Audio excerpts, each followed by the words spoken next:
The giant space station hung in the darkness like a silver wheel. Captain Tay stood at the window of his ship and stared at it. This was Nexus Prime, the home of the Galactic Council. After 200 years of watching the stars and wondering if anyone else was out there, humanity finally had an answer. They were not alone. Tay adjusted his uniform and turned to his crew. Yuna stood by the engine controls, her fingers moving over the display screens. Dr. Jiwoo checked his medical equipment one more time. Ambassador Hana reviewed her notes, preparing the speech she would give to the council. They all looked nervous but excited. "This is it," Tay said. "We're about to meet the galaxy." The ship moved forward, guided by the station's docking beams. Through the window, Tay could see other ships. Some were sleek and silver. Others glowed with strange lights. One ship looked like it was made of living crystal. Earth's ship, the Horizon's Promise, looked plain and simple next to them. It was just metal and basic technology, but it was theirs and Tay felt proud of it. The docking took 20 minutes. Then a message came through in perfect English. "The council will see you now." They walked through corridors that seemed to shift and change colors. The station was beautiful but alien. Everything felt wrong somehow. The gravity was slightly off. The air smelled like flowers that didn't exist on Earth. Strange sounds echoed from every direction. Finally, they entered the council chamber. It was enormous. 12 platforms floated in a circle, each one holding a representative from a different species. Tay had seen pictures of some of them, but seeing them in person was different. The Vraxians were tall and covered in blue scales. Their eyes were cold and calculating. The Keltherans looked almost human, but with skin that shimmered like oil on water. The Thrace were insect-like, with multiple arms and clicking mandibles. There were others too, species that Earth had no names for yet. "Welcome, humans," said one of the Vraxians. His voice came through a translator device that made it sound flat and emotionless. "I am Counselor Nullthorn. We have reviewed your application to join the galactic community." Ambassador Hana stepped forward. "Thank you for this opportunity. Humanity is honored to—" "Tell me," Nullthorn interrupted, "how fast do your ships travel?" Hana paused. "Our fastest vessels can reach 0.3 light speed." Laughter echoed through the chamber. It wasn't human laughter. It was buzzing, clicking, and sounds that hurt to hear. The Thrace representative's mandibles clicked rapidly. The Keltheran shook its head. "0.3, Nullthorn repeated. "Our children's toys move faster than that." Tay felt his jaw tighten, but he said nothing. This wasn't going how they had hoped. Another counselor spoke, this one a floating blob of what looked like purple liquid. "What is your average lifespan?" "Approximately 100 years, Dr. Jiwoo answered. More laughter. The purple counselor's voice bubbled. "So brief. Like insects. You barely have time to learn anything before you die." "We learn fast," Tay said, unable to stay quiet anymore. "And we don't waste time." Nullthorn's scaled face twisted into what might have been a smile. "How aggressive. Tell me, Captain, what do humans think makes them worthy of joining the Council? Your ships are slow. Your lives are short. Your bodies are fragile. You need oxygen to breathe. You need water constantly. Your bones break easily. You can only see a tiny part of the light spectrum. What exactly can you contribute?" Hana tried to recover the situation. "Humanity has survived and thrived on a challenging world. We have developed advanced mathematics, art, culture, and—" "Every species has those things," the Keltheran interrupted. "That is the minimum requirement for spaceflight." "It is not special," Yuna spoke up. "Our engineers are innovative. We've developed chemical rockets," Nullthorn said, "and nuclear fission, technology that we abandoned 15,000 years ago. Should we be impressed?" The questions continued for hours. Every human achievement was dismissed. Every piece of technology was mocked. The Council examined Earth's history and focused on every war, every conflict, every violent moment. They pointed out that humanity still had conflicts even after achieving spaceflight. "Barbaric," one counselor said. "Primitive," said another. Finally, after what felt like an eternity, Nullthorn spoke again. "The Council has made its decision. Humanity will be granted provisional membership as a Class 7 species. You will be given territory in the outer fringe sector. This area is far from major trade routes and contains minimal resources. You will have limited voting rights on matters that directly concern your species only. You may trade with council members, but expect few to be interested. Do you accept these terms?" Tay looked at his crew. He saw the disappointment in their eyes. But he also saw determination. They had come too far to turn back now. "We accept," Tay said. "Good. You are dismissed." The journey back to the Horizon's promise was silent. None of them spoke until they were safely back on their own ship. Then in the privacy of the captain's quarters, Hana let out a frustrated scream. "Class 7. That's barely above pre-spaceflight civilizations. They basically called us idiots." Yuna sat down heavily. "Did you see how they looked at us? Like we were bugs." Dr. Jiwoo shook his head. "They don't respect us at all. To them, we're just a curiosity, something to laugh at." Tay stood at the window again, looking back at Nexus Prime.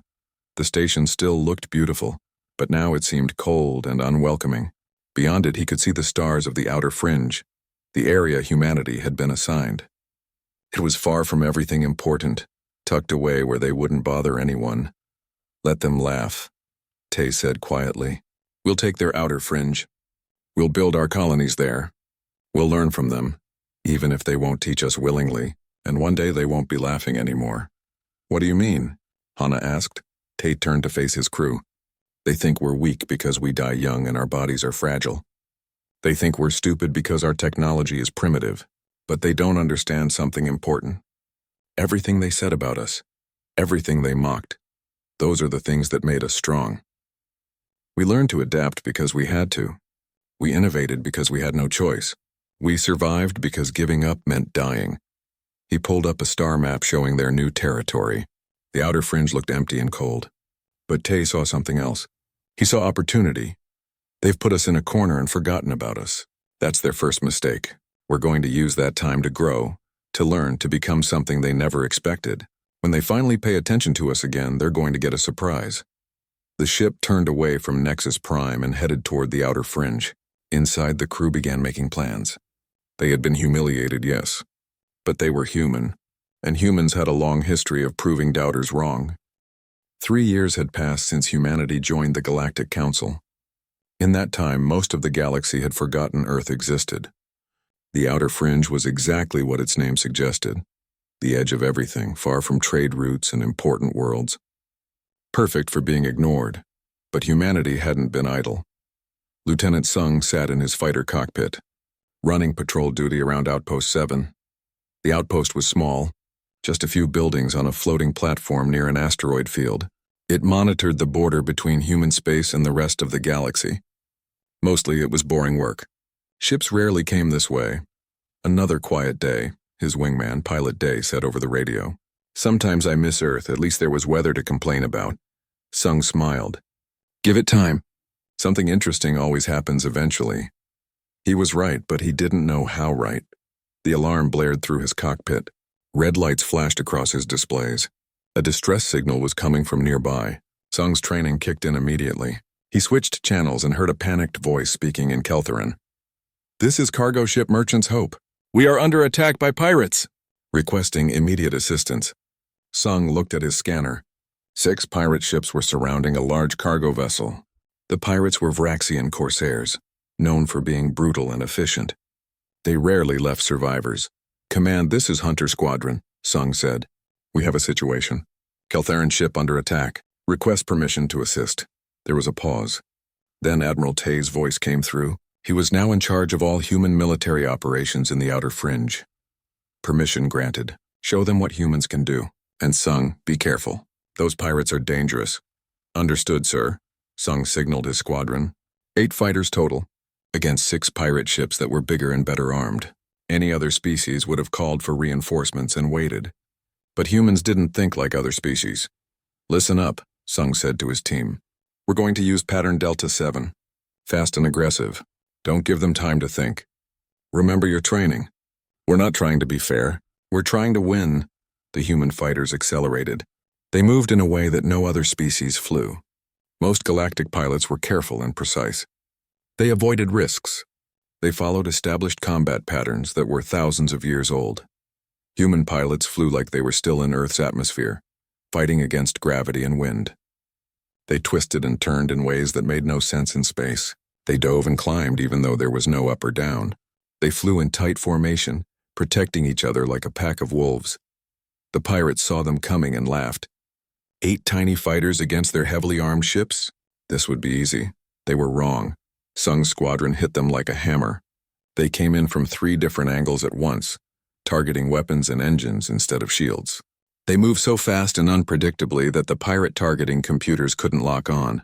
When one human fighter drew fire, another would swoop in and strike from a blind spot.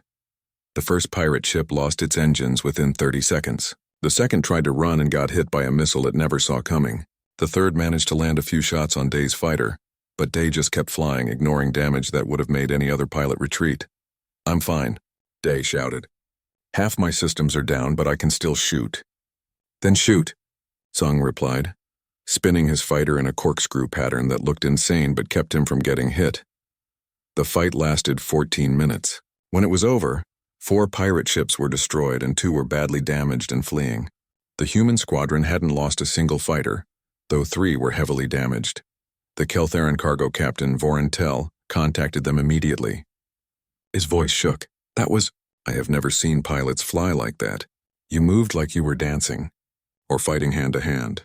How did you learn to do that?" "Earth is a difficult planet," Sung answered.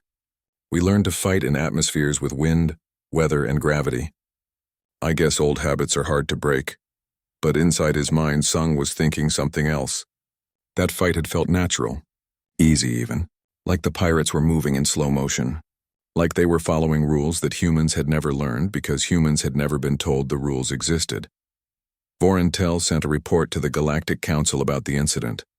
He described the human tactics as aggressive beyond reason and unpredictable, to the point of seeming random. He said the human pilots took risks that would be considered suicidal by any military academy's standards. The Council read the report. They filed it away as an interesting anomaly. Nothing to worry about. Meanwhile, on the colony world of New Jeju, Dr. Sun was dealing with a crisis. A strange disease had broken out among the colonists. It came from a local plant that humans hadn't properly tested yet. The disease was deadly. Other species had encountered it before, and it killed within hours. Dr. Sun worked day and night trying to find a cure. She watched as colonists got sick. Their fevers spiked. Their bodies fought the infection, and then something amazing happened. They got better. Not all of them. 20% died, but 80% survived. And those who survived were now completely immune to the disease. Their bodies had adapted in just weeks. Dr. Sun ran tests. She compared human immune systems to other species. What she found shocked her. Humans adapted faster than any species in the galaxy. Their bodies learned and changed in real time. A disease that took other species generations to develop immunity to, humans could handle in a single lifetime. She wrote a paper about it. She submitted it to the Galactic Medical Association. They barely glanced at it. Humans were Class 7. What could they possibly know about medicine? But Dr. Sun kept her research. She knew it was important. One day it might save lives. On a different world, Engineer Yuna was proving the galaxy wrong in her own way. The Council had given humanity a moon called Bitter Rock. It was cold, airless, and covered in toxic dust. Every species that had tried to colonize it had failed. Yuna looked at Bitter Rock and saw a challenge. She brought in equipment from Earth. She used techniques that other species thought were too aggressive and risky. She modified Earth plants with genetic engineering that made galactic scientists nervous. She didn't ask for permission. She didn't wait for approval. 18 months later, Bitter Rock had a breathable atmosphere in its domed cities. Crops were growing in soil that had been dead for billions of years. Water flowed in artificial rivers. Other engineers came to see what she had done. They were amazed and a little frightened. "How did you do this so fast?" one Keltheran engineer asked. Yuna shrugged. "We didn't know it was supposed to be impossible, so we just did it."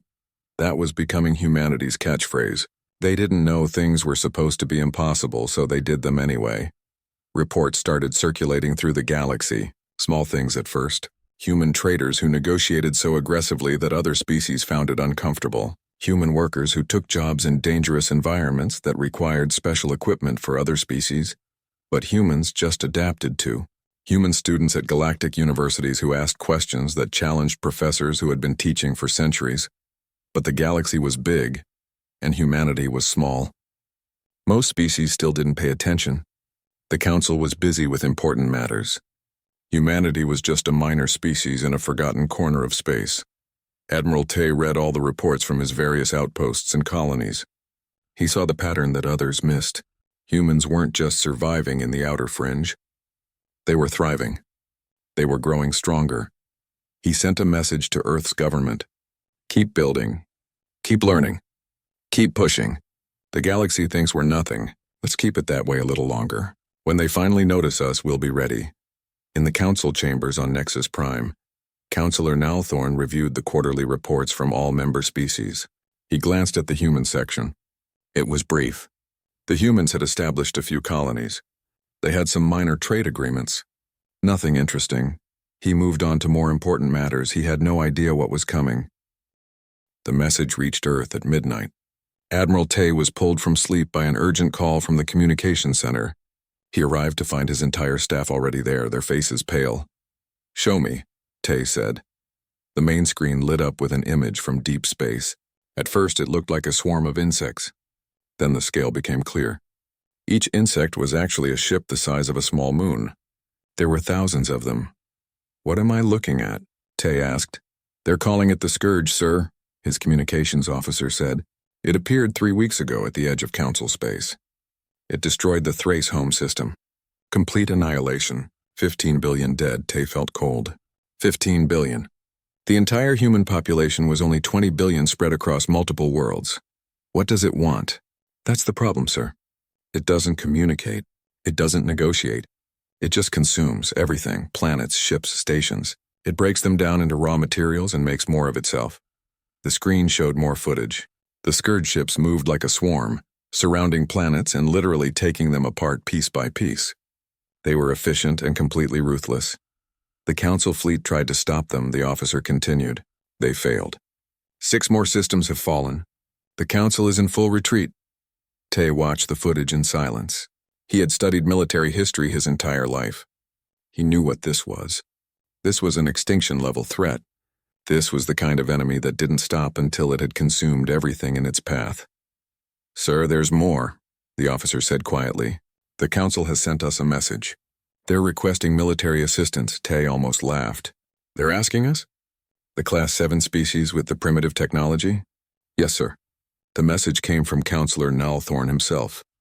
The screen changed to show the Vraxian councillor. He looked different than Tay remembered. Older, tired, afraid.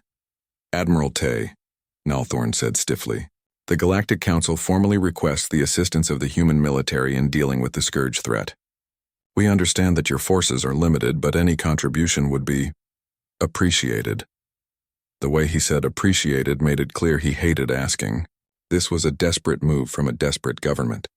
Tay called an emergency meeting with Earth's leadership. General Han and Commander Aaron arrived within the hour. They reviewed the intelligence reports on the Scourge. "This is bad," General Han said, stating the obvious. "The Council has been fighting wars for thousands of years. If they can't stop this thing, what chance do we have?" "Maybe that's the problem," Commander Aaron said. "They've been fighting wars for thousands of years. Civilized wars. Wars with rules and honor and established tactics." Tay nodded slowly. "But we remember how to fight total war." The 3 of them looked at each other. They all knew Earth's history. The wars that had shaped humanity. World War II. The Mongol invasions. The Punic Wars. Conflicts where victory meant everything and defeat meant extinction. Humanity had fought those wars and survived. "The Council fights to win," Tay said. "We fight to survive." "There's a difference. So we're doing this?" General Han asked. "We don't have a choice," Tay replied. "If the Scourge consumes the Council, we're next. And we're not ready to fight them alone. This is our chance to help and to prove ourselves." "And if we fail?" Commander Aaron asked. "Then at least we'll fail fighting. Better than waiting for death to come to us." The mobilization began immediately. Every human world received the call.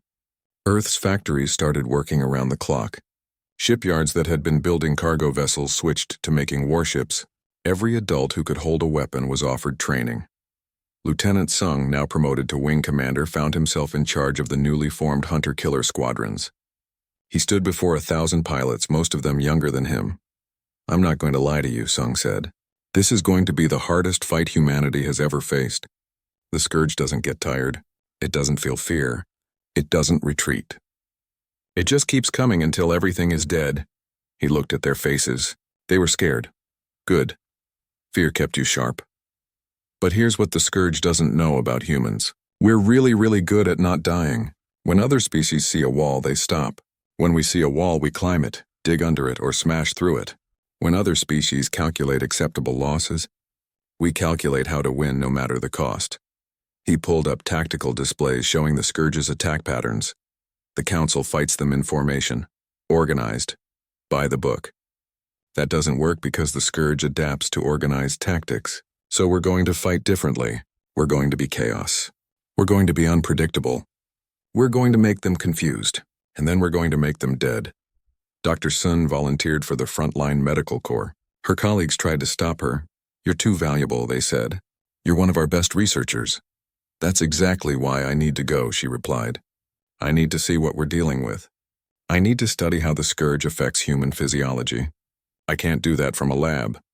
Engineer Yuna shut down her terraforming projects and redirected all resources to weapons production. She looked at Earth's old military archives, things that the Council had banned thousands of years ago. Nuclear weapons, kinetic bombardment, EMP devices, chemical weapons, biological agents, all the terrible things humanity had invented and then locked away. We're going to need all of it, she told her team. Everything we've got. Everything we can make. The Council thinks these weapons are barbaric. They're right. But barbaric works when you're fighting for survival. The human fleet assembled at the edge of the outer fringe. It wasn't impressive compared to the Council fleets. The ships were smaller. The weapons were older technology. But the crews were ready. Admiral Tay stood on the bridge of his flagship, the Defiant. Around him, 200 human warships waited for orders. It was everything humanity could spare without leaving Earth completely defenseless. Sir, incoming message from the Council fleet, his communications officer said. They're giving us coordinates for the rally point. Tay looked at the star map. The rally point was at Vortex Station, a Keltheran colony on the edge of Scourge-controlled space. The Council was making a stand there. Set course, Tay ordered. Maximum speed. As the fleet jumped to faster-than-light travel, Tay thought about what was coming. He had studied the reports. He knew the odds. The Council had lost every major engagement with the Scourge. They had lost billions of lives. But the Council had never fought alongside humans before. The Defiant dropped out of faster-than-light travel at Vortex Station. The scene before them was chaos. The Council fleet was massive, thousands of ships from dozens of species. They were organized in perfect formation, maintaining safe distances and proper spacing. It looked impressive. But Tay saw the problem immediately. They're fighting like they're on a parade ground, General Han said, appearing on Tai's communication screen. Look at that spacing. They're leaving huge gaps. They're worried about not hitting each other more than they're worried about hitting the enemy. That's going to change, Tay said. Broadcast to all Council ships. Tell them we're here to help, and tell them to stay out of our way. Counselor Nalthorn's face appeared on the screen. Admiral Tay, your fleet is smaller than expected. Numbers aren't everything, Tay replied. Sometimes you win with quality, not quantity. And sometimes you just lose, Nalthorn said coldly. Take position on our right flank. Follow our tactical coordination. Do not break formation, Tay smiled. With respect, Counselor, we didn't come here to follow your tactics. They haven't been working. We came to win. Before Nalthorn could respond, the alarms blared. The Scourge had arrived. The swarm appeared on the edge of the system like a dark cloud. Thousands of ships all moving together. They didn't slow down. They didn't hesitate. They just came forward like a wave of death. The Council fleet opened fire at maximum range. Beautiful, precise shots that hit their targets perfectly. Shields flared. Some Scourge ships exploded, but it wasn't enough. For every ship destroyed, 10 more kept coming. Tay watched the battle unfold. He saw the Council ships maintaining formation, fighting with discipline and order. He saw them dying. All ships, Tay broadcast to the human fleet. Remember the plan. Forget everything the Council taught us about space combat. We're going back to basics. Earth basics, he took a deep breath. Attack. The human fleet broke formation immediately. To the Council observers, it looked like chaos. Ships scattered in every direction with no apparent pattern. Fighters dove straight into the heart of the Scourge swarm. Larger vessels accelerated toward enemy positions that any sane captain would avoid. Counselor Nalthorn watched from his command ship in horror. What are they doing? They're going to get themselves killed. Wing Commander Sung led his squadron directly at the largest Scourge vessel. His sensors screamed warnings. His shields were already taking hits. Behind him, his pilots followed without question. "Stay tight," Sung shouted. "Remember, we're not trying to survive. We're trying to hurt them." The Council pilots would never say that. Survival was always the priority. But humans thought differently. Sung's fighter weaved between Scourge ships, taking damage but never slowing down. When a Scourge weapon locked onto him, he dove toward another enemy ship, making them hit each other. When his shields failed, he kept flying. When his weapons overheated, he used his ship itself as a weapon, ramming into weak points on the Scourge vessels. Pilot Day's fighter took a direct hit. His engine was dying. Any other pilot would have retreated. Instead, Day aimed his crippled ship at the nearest Scourge vessel and maxed out his remaining thruster. "This is Day. I'm hit bad. Using my ship as a missile. Tell my family I—" The explosion took out 3 Scourge ships. Sung felt the loss like a punch to his gut. But he didn't stop. Couldn't stop. That's what the Scourge wanted. They wanted fear to make you hesitate. Day's sacrifice won't be wasted. Sung broadcast. "All units, kamikaze protocol is authorized. If you're going down, take them with you."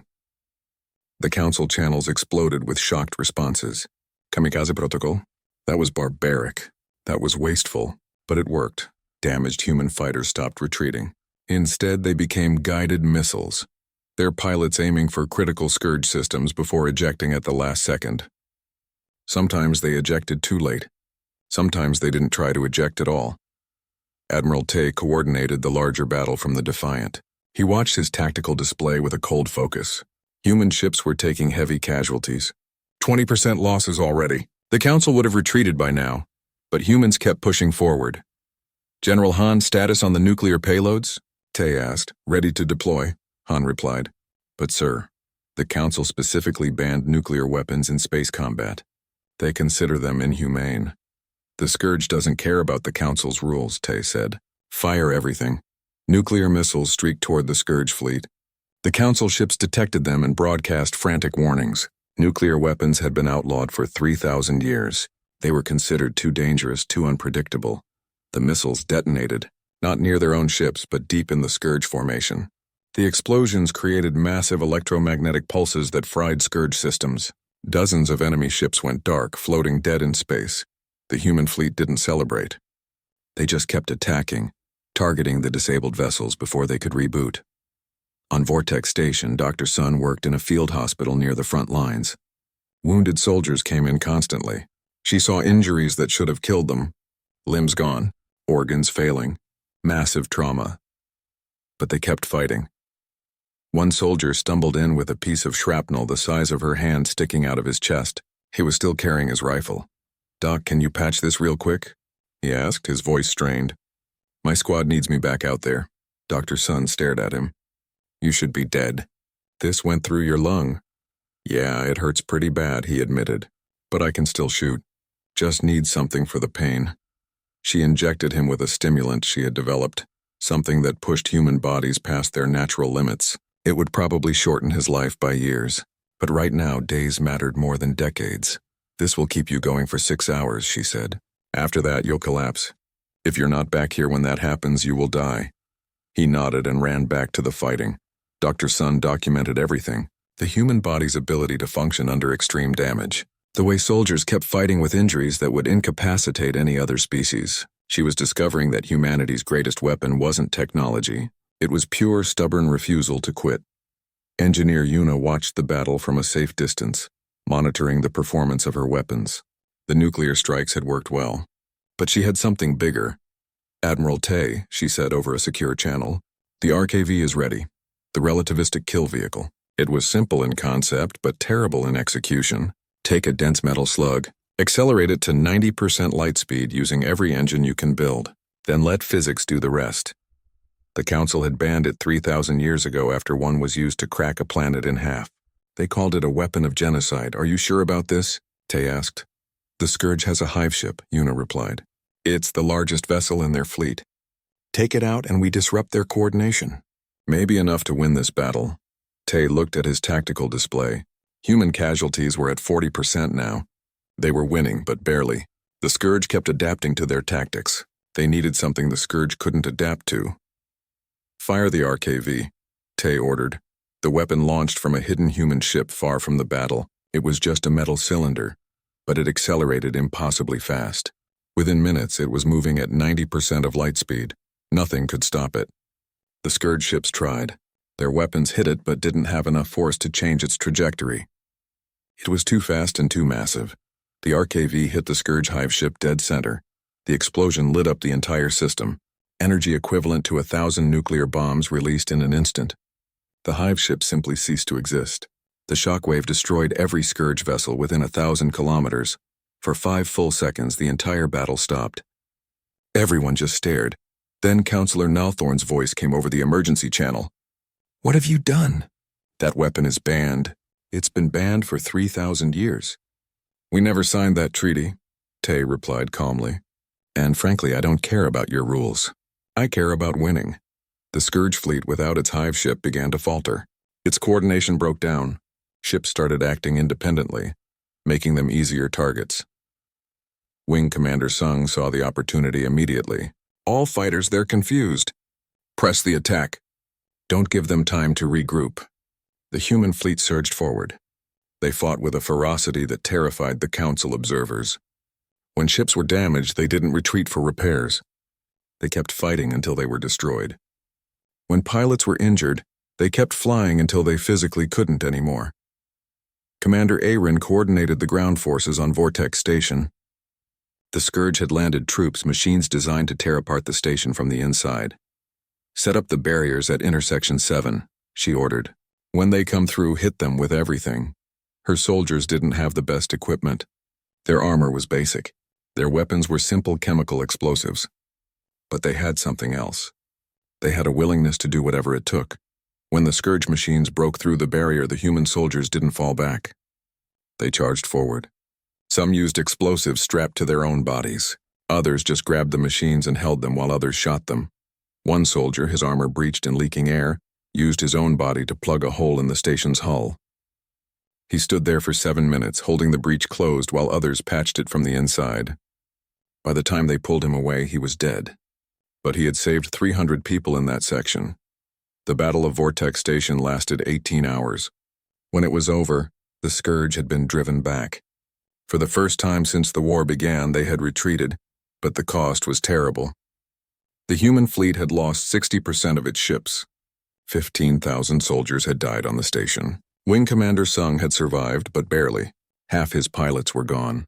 Dr. Sun stood in her field hospital, surrounded by the wounded and the dying. She had worked for 18 hours straight without rest. Her hands shook from exhaustion. A Keltheran medical officer stood beside her, watching in amazement. "How are they still alive?" the Keltheran asked, gesturing to a soldier missing an arm and covered in burns. "That should have killed him hours ago." "Humans are hard to kill," Dr. Sun replied simply.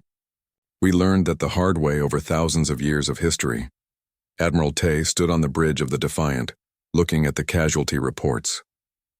So many dead, so many ships destroyed, it hurt. But they had won. Counselor Nalthorn appeared on the screen. His expression was difficult to read. "Admiral Tay," he said slowly, "your tactics were effective, but they were also horrifying. Your people fight like they have nothing to lose." "That's where you're wrong," Tay replied. "We fight like we have everything to lose. That's different. When you're fighting to protect everything you love, there are no limits to what you'll do." Nalthorn was silent for a long moment. "The Council needs to discuss your methods. Some are calling them war crimes. Then you can discuss them after we win," Tay said, "because the Scourge is still out there. This was just one battle. The war isn't over." He cut the connection and turned to his remaining crew. "Prepare for the next engagement. We're going to keep hitting them, again and again, until they're gone or we are." The human fleet regrouped. They repaired what they could, and the war against the Scourge lasted 18 months.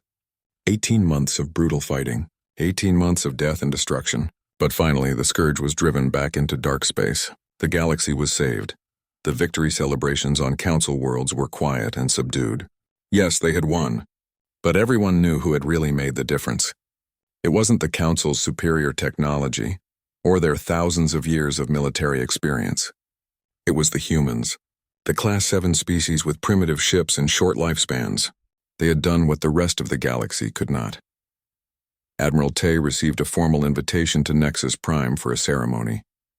He arrived with his core staff. Fleet Admiral Sung walked beside him, wearing his uniform with pride despite the scars on his face from the war. Chief Medical Director Dr. Sun came, though she looked exhausted from months of non-stop work. Engineering Commandant Yuna joined them, already thinking about the rebuilding that needed to happen. They expected gratitude. They expected thanks, maybe even an apology for how humanity had been treated at the beginning. They got something very different. The council chamber looked the same as it had years ago. The same floating platforms, the same alien faces staring down at them. But the atmosphere was different. There was tension in the air, fear even. Counselor Nalthorn spoke first. His voice was careful and measured. The Galactic Council wishes to acknowledge humanity's contribution to the war effort. Your species fought bravely and effectively. The galaxy owes you a debt of gratitude. Tay waited.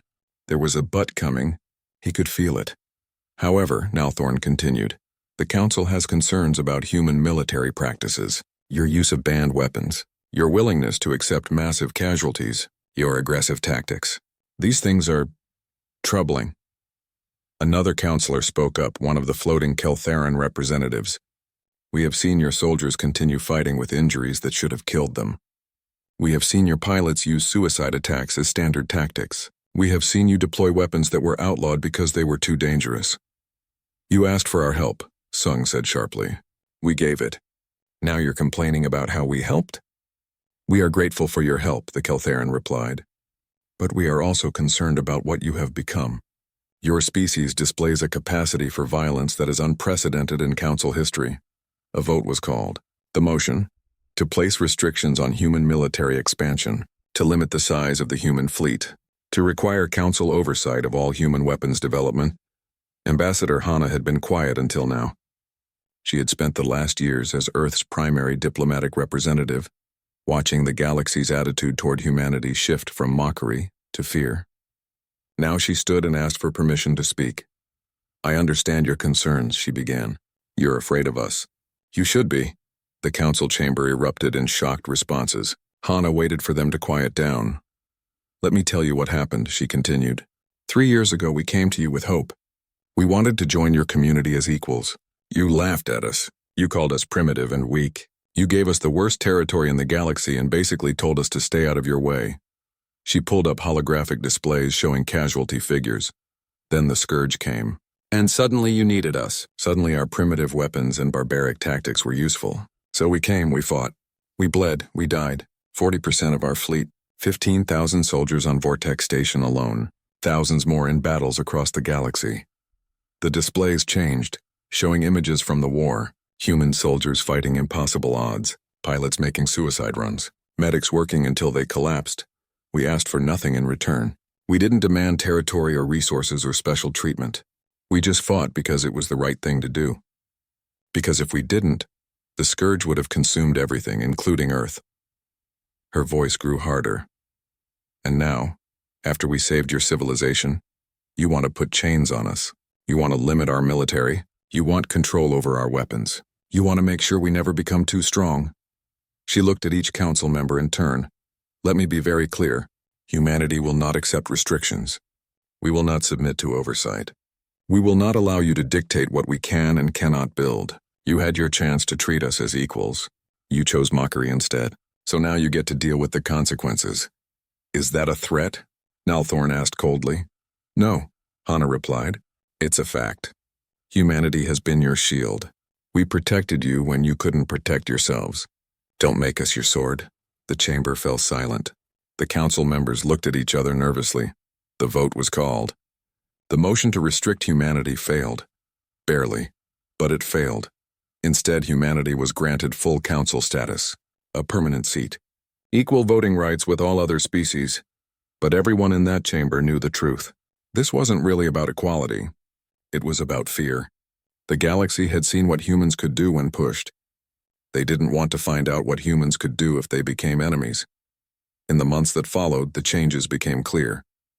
Human military academies started receiving applications from other species. Young Keltherans wanted to learn human combat tactics. Vraxian officers studied human battle strategies. The insectoid Thrace requested human advisors to help train their soldiers. Human medical techniques became standard across the galaxy. Dr. Sun's research on human adaptability led to breakthroughs in treating diseases that had plagued other species for centuries. Her stimulants, carefully modified for different physiologies, saved countless lives.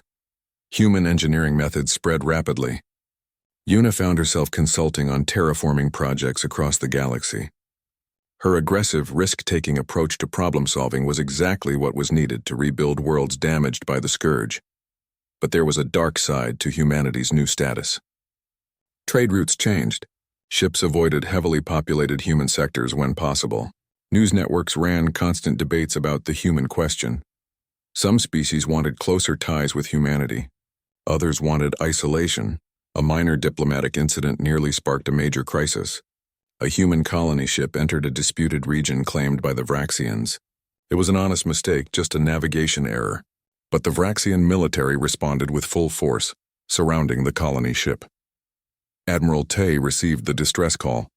He mobilized a battle group immediately. "Stand down," he broadcast to the Vraxian commander. "That colony ship is unarmed and made a simple navigational error. We're retrieving it. Do not interfere." The Vraxian commander refused. "This is our territory. Your ship will be seized." Tay's response was cold. "You have 30 seconds to move your ships. After that, I will move them for you." The Vraxian fleet outnumbered the human battle group 5-1. But they remembered Vortex Station. They remembered the Scourge War. They remembered what humans did when pushed. They backed down. The incident made headlines across the galaxy. Humanity had stared down a superior force and won through reputation alone. Some praised them for standing firm. Others worried about human aggression. Admiral Tay sat in his quarters, now located on a massive space station orbiting Earth. Fleet Admiral Sung had come to visit, bringing news from the front lines. "The patrols are going smoothly," Sung reported. "No major incidents, though we're seeing more ships giving us a wide berth than before." "They're afraid of us," Tay said. "Is that a bad thing?" Sung asked. Tay thought about it. "I don't know. We wanted respect, we got it. But it came wrapped in fear." A young officer entered, a new recruit named Ensign Hyun. She looked nervous to be in the presence of two living legends. "Sir, I have the latest census reports. Human population across all colonies is growing faster than projected. We've established 7 new settlements in the last month alone." "Good," Tay said. "We need to keep growing. Keep building." After she left, Sung spoke quietly. "Sometimes I wonder if we've become what they feared we would become." "What do you mean?" Tay asked. "We came to the galaxy wanting peace and cooperation. Now we're the ones everyone is afraid of. We're the ones with the biggest guns and the willingness to use them. Is that really what we wanted?" Tay looked out the window at Earth below, the blue marble that had given birth to humanity, so small in the grand scheme of the galaxy, but its children had changed everything. "I don't know if it's what we wanted," Tay admitted, "but it's what we became. We adapted. We survived. We thrived. That's what humans do. But at what cost?" Sung pressed. Tay didn't have an answer for that. On Nexus Prime, Counselor Nalthorn stood in an observation room, watching human ships pass by the station. They moved with confidence now. No hesitation. No deference to other species. They acted like they owned the space lanes, maybe they did. A younger Vraxian approached him. "Counselor, the human ambassador has requested a meeting about expanding trade agreements." "Of course she has," Nalthorn muttered. "Humans always want more. Should I tell her you're unavailable?" Nalthorn considered it, but refusing to meet with humans was dangerous now. They had power. They had influence, and they had proven they could be very dangerous when provoked. "No," he said. "Schedule the meeting. We need to maintain good relations with them," it hurt to admit. But it was true. The galaxy needed humanity now. Maybe more than humanity needed the galaxy back on Earth. In a small apartment far from the military bases and government buildings, a teacher named Jay explained the Scourge War to a classroom.